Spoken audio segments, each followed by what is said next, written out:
हरे कृष्ण दोस्तों। शास्त्र बताते हैं कि एकादशी की व्रत करने से हमें वो पुण्य प्राप्त होते हैं जिसकी हम कल्पना भी नहीं कर सकते। दुनिया में सबसे ज़्यादा महत्वपूर्ण व्रत होते हैं एकादशी की व्रत। इसीलिए प्रत्येक नारी पुरुष को एकादशी का व्रत अवश्य पालन करना चाहिए। श्री राधे राधे, जय श्री कुंज बिहारी, जय जय श्री हरिदास, हरे कृष्ण। दोस्तों, आप सभी को मेरा नमस्कार। स्वागत है आप सभी का कुंज बिहारी भक्ति कथा चैनल में। चलिए आज सुनते हैं षटतिला एकादशी व्रत कथा।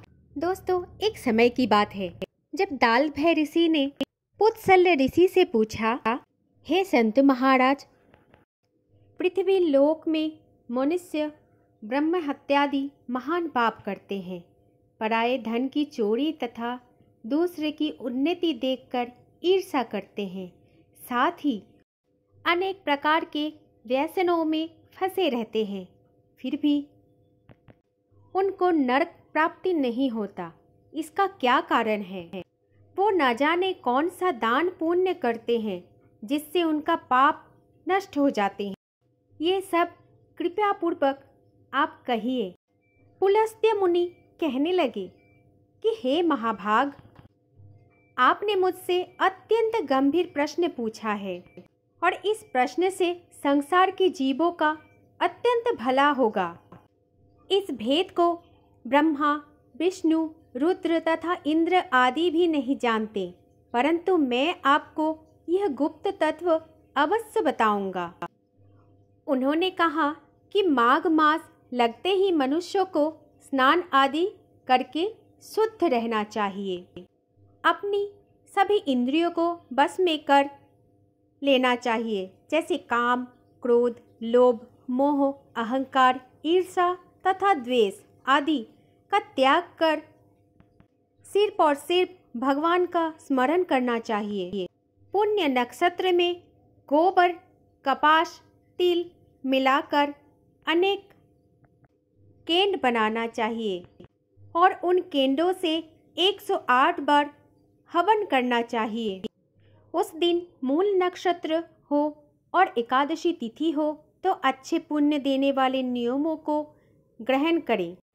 सबसे पहले स्नान आदि नित्य क्रिया से निवृत्त होकर सब देवताओं के देव श्री भगवान का पूजन करें और एकादशी व्रत का धारण करें। उस दिन अवश्य रात्रि जागरण भी करना चाहिए। उसके दूसरे दिन धूप, दीप, नैवेद्य आदि से भगवान का पूजन करके खिचड़ी का भोग लगाइए। तत्पश्चात पेठा, नारियल, सीताफल या सुपारी का अर्घ्य देकर स्तुति करना चाहिए। हे भगवान, आप तीनों को स्मरण देने वाले, इस संसार सागर में फंसे हुए का उद्धार करने वाले, हे पुंडरीकाक्ष, हे विश्व भावन, हे सुब्रह्मण्य, हे पूर्वज, हे जगतपते, आप लक्ष्मी जी सहित इस सब कुछ अर्घ्य का ग्रहण करें। इसके पश्चात जल से भरा हुआ कुंभ तथा घड़ा ब्राह्मण को दान करें तथा ब्राह्मणों को श्यामा गो और तिल पात्र का देना उत्तम है। तिल स्नान और भोजन दोनों ही श्रेष्ठ है।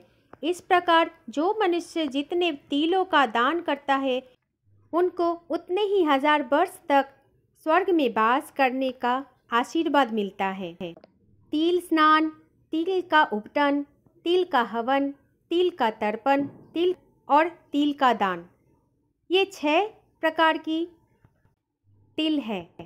इनके प्रयोग के कारण ये षटतिला एकादशी कहलाते हैं और इस व्रत को पालन करने से अनेक प्रकार के पाप नष्ट हो जाते हैं।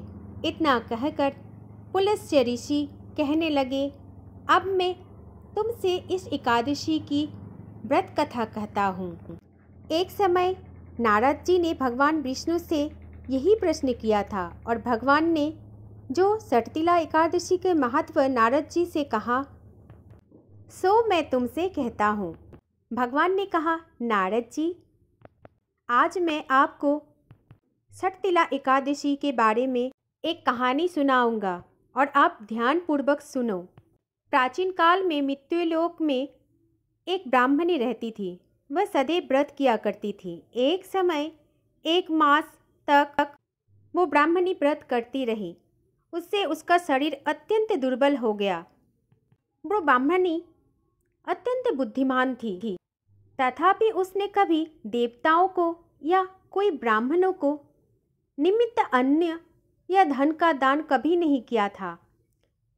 तब मैंने सोचा कि ब्राह्मणी ने व्रत आदि करके अपने शरीर का शुद्ध कर लिया, अब उसे विष्णु लोक तो मिल जाएगा, परंतु उसने कभी अन्न का दान नहीं किया और इसके कारण उसको कभी भी तृप्ति नहीं मिलेगी। और फिर भगवान ने कहा कि ऐसा सोचकर मैं एक भिखारी का वेश में मृत्युलोक में उस ब्राह्मणी के पास गया और उसे भिक्षा मांगी। तब ब्राह्मणी ने बोला, महाराज किस लिए आए हो? और मैंने कहा, मुझे भिक्षा चाहिए। मेरे इस बात पर ब्राह्मणी ने एक मिट्टी का ढेला मेरे भिक्षा पात्र में डाल दिया और मैं उसे लेकर स्वर्गलोक लौट आया। कुछ समय बाद ब्राह्मणी भी शरीर को त्याग करके स्वर्ग में आ गई। उसे ब्राह्मणी को मिट्टी का दान करने से स्वर्ग में सुंदर महल मिला, परंतु उसने अपने घर को अन्न आदि सब सामग्रियों से शून्य पाया। ये सब कुछ देखकर घबरा कर ब्राह्मणी मेरे पास आया और मुझे बोला, हे भगवान, मैंने अनेक व्रत आदि किया, अनेक पूजा किया, परंतु मेरा घर अन्न आदि तथा अन्य सब वस्तुओं से शून्य है। हे नाथ, इसका क्या कारण है? इस पर मैंने कहा, पहले तुम अपने घर जाओ और फिर देव स्त्रियाँ आएंगे तुम्हें देखने के लिए, और फिर तुम पहले उनसे षटतिला एकादशी का पुण्य और विधि सुन लो, उसके बाद अपने घर का द्वार खोलना। मेरे पास से ऐसा वचन सुनकर वो अपने घर लौट गया और फिर देव स्त्रियाँ आई और द्वार खोलने के लिए कहा तो ब्राह्मणी बोली, आप मुझे पहले, हे देव स्त्रियों, कृपया आप पहले मुझे षटतिला एकादशी की महत्व के बारे में बताइए। और तभी उनमें से एक देवस्त्री कहने लगी कि मैं कहती हूँ षटतिला एकादशी की महत्व।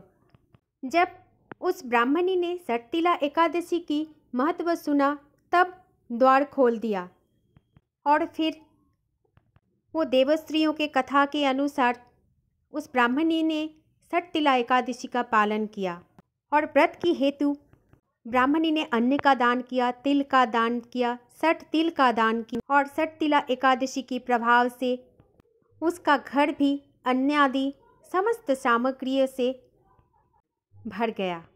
एक बात जरूर ध्यान में रखना, षटतिला एकादशी का व्रत और लोभ ना करके तिलादि का दान करना चाहिए। इससे दुर्भाग्य, दारिद्रता तथा अनेक प्रकार का कष्ट दूर होकर मोक्ष की प्राप्ति होती है। मान्यता है कि षटतिला एकादशी के दिन व्यक्ति जितने तिल का दान करता है उतने 1000 वर्ष तक वैकुंठ में सुखपूर्वक रह सकता है। तो दोस्तों, ये थी षटतिला एकादशी की व्रत कथा, षटतिला एकादशी की दान कथा। आपको ये कथा कैसी लगी कमेंट में ज़रूर बताइए। हरे कृष्ण, जय जय श्री राधे राधे, जय श्री कुंज बिहारी, जय जय श्री हरिदास। दोस्तों, एकादशी व्रत करने के पश्चात दान करना ना भूलें। इस षटतिला एकादशी में तिल का दान अवश्य कीजिए।